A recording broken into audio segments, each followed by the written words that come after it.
నమస్తే అండి. నేను మీ Ravinder Raju. Garuda acupressure acupuncture centre, Suchitra, Hyderabad. ఇవాళ మనము గ్యాస్ ఎసిడిటీ గురించినటువంటి టాపిక్ మాట్లాడుకుందాం. గ్యాస్ ఎసిడిటీ అన్నది సర్వసాధారణమైనటువంటి సమస్యగా మారిపోయింది. ఇంతకుముందు ఉదయం లేవగానే మన యొక్క ఆహారపు అలవాట్లలో చద్దన్నం గానీ, లేకుంటే రైస్ మాత్రమే తిని వెళ్ళేటటువంటి పద్ధతులు మనలో ఉండేటివి. కానీ ఏమైందంటే, ఈ యొక్క ఆధునిక జీవన విధానంలో ప్రతి ఇంట్లో గూడాను బ్రేక్‌ఫాస్ట్ చేస్తున్నారు. బ్రేక్‌ఫాస్ట్ చేయడం తప్పని నేను చెప్పట్లేదు. కానీ బ్రేక్‌ఫాస్ట్‌లో మనం తీసుకుంటున్నటువంటి ఆహారం ఏంటి అన్నది ఒకసారి చెక్ చేద్దాం. మీరు తీసుకుంటున్నటువంటి బ్రేక్‌ఫాస్ట్‌లో ఇడ్లీ ఉంటది, దోస ఉంటది. రాత్రి నానబెట్టినటువంటి పిండిని ఉదయము మనం పిండిగా చేసుకొని, అది వేయడం జరుగుతుంది. అంటే దాన్ని ఫర్మెంటెడ్ ఫుడ్ అని చెప్పేసి చెప్తాము. ఫర్మెంటెడ్ ఫుడ్ వల్ల ఏం జరుగుతుందంటే, మనం తీసుకున్న తర్వాత ఫర్మెంటెడ్ ఫుడ్‌ను కుక్ చేసుకొని తీసుకున్న తర్వాత లోపటికెళ్ళిన తర్వాత యాసిడ్‌ని క్రియేట్ చేస్తుంది. సో, ఇది ఆల్రెడీ ఫర్మెంట్ అయింది. లోపటి నుంచెళ్ళి బుడగలొస్తుంటాయి. తిన్న తర్వాత కూడా అదే విధంగా గ్యాస్ అన్నది ప్రొడ్యూస్ చేయడం జరుగుతుంది. సో, ఇంతకుముందు ఎప్పుడు కూడా ఒక 20 సంవత్సరాల క్రితం లేనటువంటి ఎసిడిటీ, గ్యాస్ట్రిక్ ప్రాబ్లమ్ ఇప్పుడే ఎందుకు పెరిగిందంటే, మనం ఆహారం మారిపోయింది పూర్తిగా. దాంతో పాటు ఏ కొంచెం హాలిడే దొరికినా, ఏ కొంచెం ఫంక్షన్ దొరికినా గూడాను ఎక్కువగా స్పైసీ ఫుడ్స్ అన్నది మనం బాగా తీసుకుంటున్నాం. బిర్యానీ గావచ్చు, ఫాస్ట్ ఫుడ్ సెంటర్‌లో దొరికేటటువంటి ఫుడ్స్ గావచ్చు, ఎక్కువగా తీసుకుంటున్నారు. దీని ద్వారా ఏం జరుగుతది? పొట్ట ఎంతైతే యాసిడ్ కంటెంట్ ఉండాలనో అంతకు మించినటువంటి యాసిడ్‌ని రిలీజ్ చేయాల్సినటువంటి అవసరం ఏర్పడుతుంది.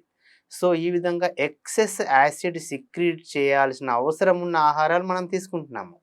పొట్టకు సూతనింగ్ ఇచ్చేటటువంటి ఆహారాలు మనం తీసుకోవట్లేదు. కాబట్టే యాసిడ్ ప్రాబ్లమ్ అన్నది యాసిడిటీ తర్వాత గ్యాస్ట్రిక్ అన్నది సర్వసాధారణమైనటువంటి సమస్యగా మారిపోయింది. ఇప్పుడు ఏం చేయాలి మరి దీనికి? మొట్టమొదటిగా మన యొక్క లైఫ్ స్టైల్ చేంజ్ చేయాలి. ఆహారాన్ని కొంచెం చేంజ్ చేయాలి. దాని తర్వాత యాక్యుప్రెషర్‌లో దీనికి అద్భుతమైనటువంటి వైద్య విధానం ఉంది. మీరు చాలా తొందరగా వితిన్ 1 వీక్, 10 డేస్ లోపటనే గ్యాస్ ఎసిడిటీ నుంచెళ్ళి పూర్తిగా రిలీజ్ కావచ్చు. ముందుగా మనం యాక్యుప్రెషర్ పాయింట్స్ చూద్దాం.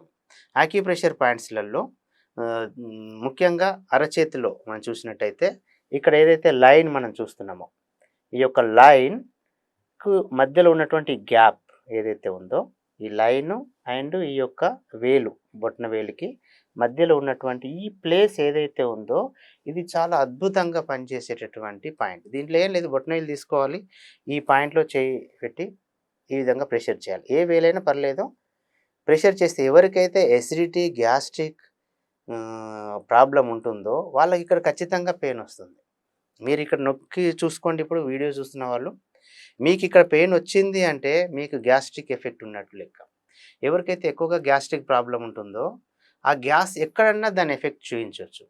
ఎక్కడైనా చూయించొచ్చు అంటే అది జాయింట్స్‌లోకి వెళ్ళిందంటే గ్యాస్ట్రిక్ ఎఫెక్టు జాయింట్ పెయిన్స్ వస్తాయి. దాని తర్వాత అది హెడ్‌లోకి వెళ్ళిందంటే మైగ్రేన్ హెడేకు లేదా సైడ్ గానీ లేదా సెంటర్ గానీ టాప్‌లో గానీ దాని యొక్క ఎఫెక్ట్ చూయిస్తుంది. అదే మీకు చెస్ట్‌లోకి ఇట్ట గ్యాస్ తన్నిందంటే మీకేమనిపిస్తది? చెస్ట్ పెయిన్ అనిపిస్తది. చెస్ట్ హెవీ అనిపిస్తది. ఒక్కొక్కసారి అనిపిస్తది ఇది హార్ట్ అటాక్ వచ్చిందేమో అన్నంత భయంకరంగా ఉంటది. కాబట్టి బాడీలో పెయిన్స్, వాతము ద్వారా ఏవైతే పెయిన్స్ వస్తున్నాయో దానికి కారణం ఏంటంటే గ్యాస్. ఈ గాలి ఎక్కడి నుంచి తయారవుతుంది? ఎక్కడ పుడుతుంది అంటే పొట్టలోనే తయారవుతుంది. మనం తీసుకున్నటువంటి ఈ ఆహారాల ద్వారా తయారవుతుంది. కాబట్టి మనం ఆహారాన్ని ముందు చేంజ్ చేయండి.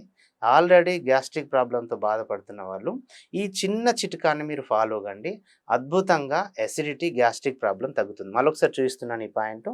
ఈ పాయింట్‌ని ప్రెస్ చేస్తే గ్యాస్ట్రిక్ ప్రాబ్లమ్ క్లియర్ అవుతుంది. దీంతో పాటు మీకు కలర్ థెరపీ లోపట ఏ విధంగా మనము గ్యాస్ట్రిక్, ఎసిడిటీ ప్రాబ్లమ్ తగ్గించొచ్చో చూపిస్తాను నేను. మామూలుగా కలర్ థెరపీలో బ్లాక్ స్కెచ్ పెన్ వాడుతున్నాం దీంట్లో. యాసిడ్ అన్నది ఎక్సెస్ కండిషను. యాసిడ్స్‌ను తగ్గించడానికి మనము బ్లాక్ పెన్‌ని మనం యూజ్ చేస్తాం. ఈ యొక్క ఇండెక్స్ ఫింగర్, సింగిల్ ఫింగర్ తీసుకోండి. సింగిల్ ఫింగర్‌లో నేను మీకు డ్రా చేసి చూపిస్తాను. అక్కడ జస్ట్ బ్లాక్ డాట్ పెట్టిన తర్వాత ఒక 10 మినిట్స్‌లో చూడండి మీరు ఎంత బాగా మీకు పొట్ట చల్లబడుతుందో మీకే అర్థమైపోతుంది. సో, అసిడిటీని తగ్గించడానికి ఈ యొక్క కలర్ థెరపీ చాలా ఇన్‌స్టంట్‌గా, ఇమ్మీడియేట్‌గా రిలీజ్ తీసుకొస్తుంది. ఒకసారి చూడండి.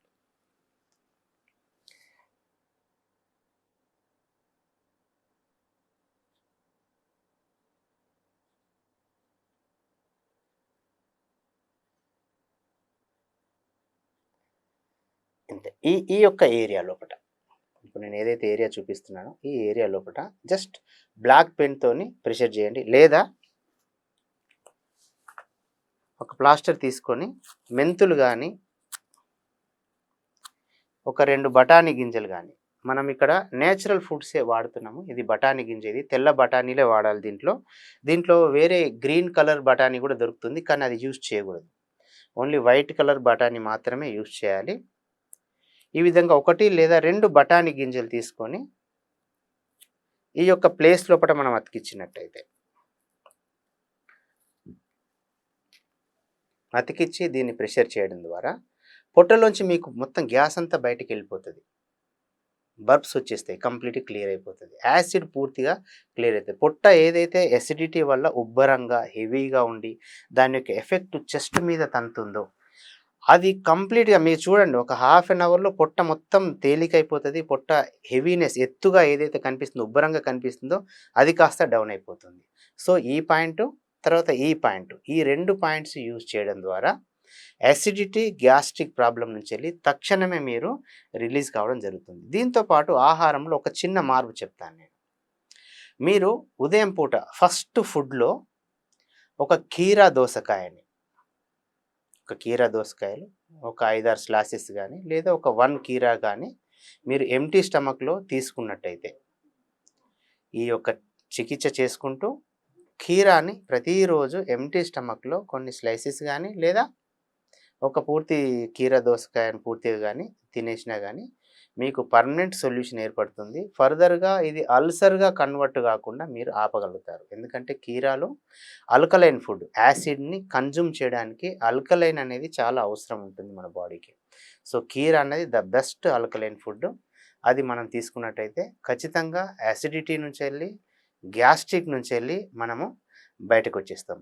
సో, ఈ యొక్క చిన్న చిట్కాలను పాటించి మీ యొక్క ఆరోగ్యాన్ని కాపాడుకోవాల్సిందిగా నేను కోరుతున్నాను. Thank you very much. మళ్ళొకసారి ఇంకొక ఎపిసోడ్‌లో వేరే సమస్య గురితో మనము కలుద్దాం.